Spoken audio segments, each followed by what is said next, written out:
With head coach Brad Laird, National Signing Day, the early version for the Demons. 10 new guys, 7 junior college players, 3 high school, and coach, some guys that will come in and make an immediate impact. And I think you said it before, you're building a culture here, and they will bring in some elements of that you like to see. Yeah, what an exciting day. The thing about this, we get 2 of these, one now, one in February.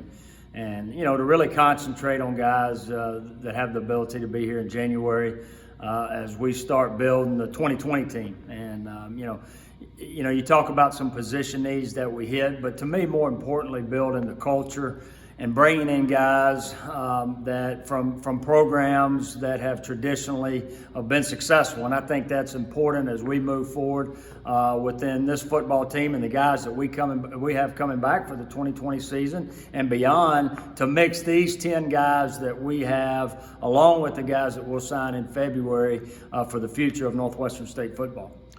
Some real good programs involved. You've got guys who have national championships or been on national championship teams in junior college, state championships in high school. How much of an importance is placed on the culture, but also just bringing in a winning pedigree? Yeah, I think it's important because of the mindset that they bring in day to day.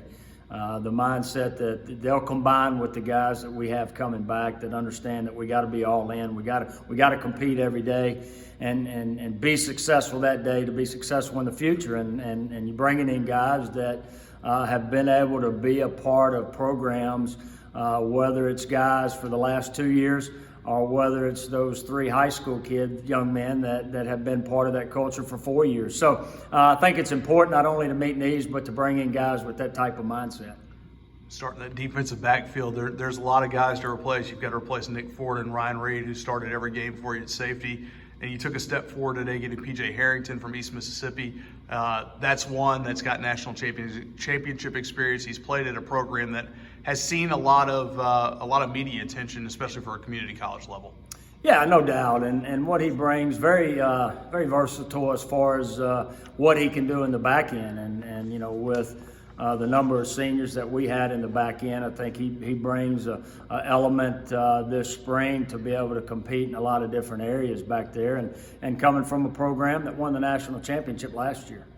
Marcus Williams from Trinity Valley, a place that you guys have become very familiar with the last couple of years. Another guy that can fit in that mold. Yeah, Marquez has really done, to put himself in position to where he's at and the work that he's put into it. And we have a little background, with some coaches from there with Coach Pond and Coach Smiley. So, I think, again, we're talking about a position with a lot of graduates from last year that'll be able to compete for this team. It wasn't just one position that got some depth today. You got a couple of running backs as well. Scooter Adams from Kilgore College, a guy that comes, again, that junior college route and to fill some holes that will need to be plugged. Yeah, with him, a lot of things that he can do. They went 8-2 this past year. Very successful program that they've had and brings that. He was a former baseball player, played baseball in high school and very successful doing that. Very versatile in what he can do as far as a running back, is concerned for us. Logan Gabriel, guy you mentioned, a state champion, a 3-time state champion down at Lafayette Christian, and a place that, again, one of those places you're kind of building a little bit of a pipeline. Played with Zach Clement, who redshirted this year at quarterback.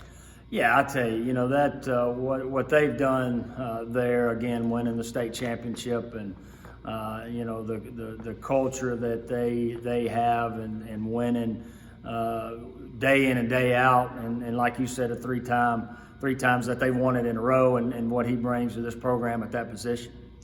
Up front, you got some depth up there as well. Logan Kennedy from Jones County is a guy, as you mentioned, Mississippi junior college football, very good. And you got some guys from those places who have stepped in and made immediate impacts. Yeah, and I think you look at Jones, again, another program, won 8 games last year.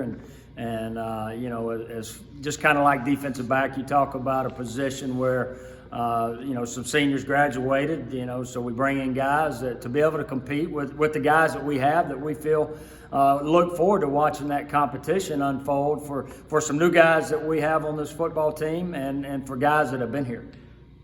We mentioned places that your staff is familiar with. No one probably more familiar with Ruston football than you, and Jordan McLean is a guy, you and I talked before this. You knew him as a freshman. Now you get him as a signee, and you'll get to see him for his freshman year of college as well. Yeah, I think what Coach Ball's done. That team, and you know what you're getting because I know what they do day in and day out, and a team that was a quarterfinalist team this past year, and again, you talk about a position where we lost. Graduated some seniors that we need to look to replace, and he's a young man that will be here this summer competing. We'll go to the outside, and again, places that you need to positions you need to replace, and that receiver room that's going to lose Quan Shorts and it's going to lose Akile Davis. Some good guys coming back, some guys who stepped up, but also two guys here who have good resumes in Marquise Bridges and Andy Pierre-Antoine.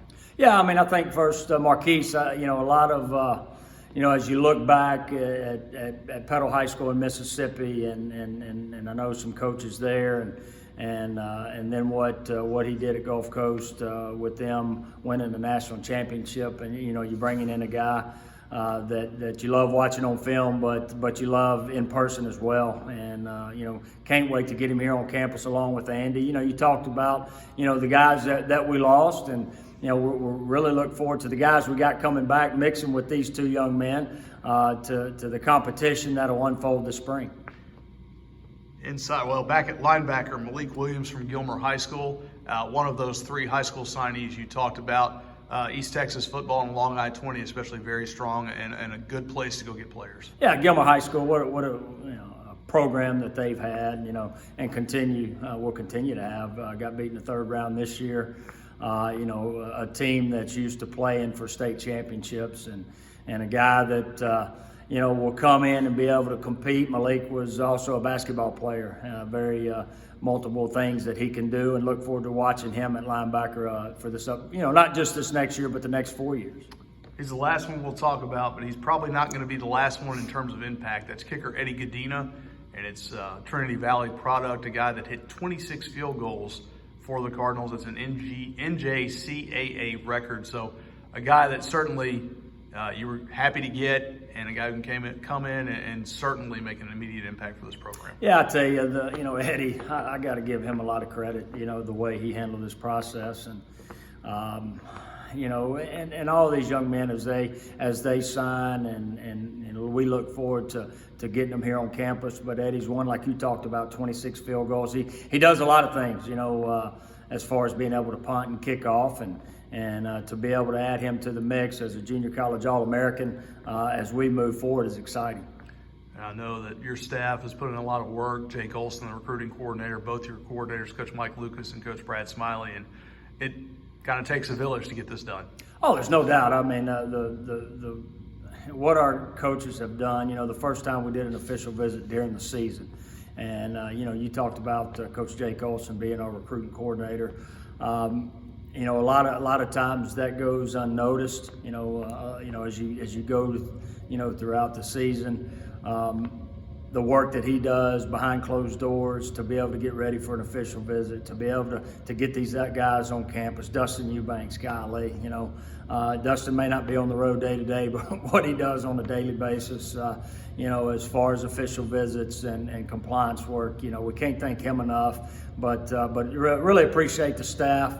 The work that they put in, whether it's on the road, being away from their families, being on the phone, getting these guys to campus, you can't thank them enough. All right. Thanks, Coach. Thank you.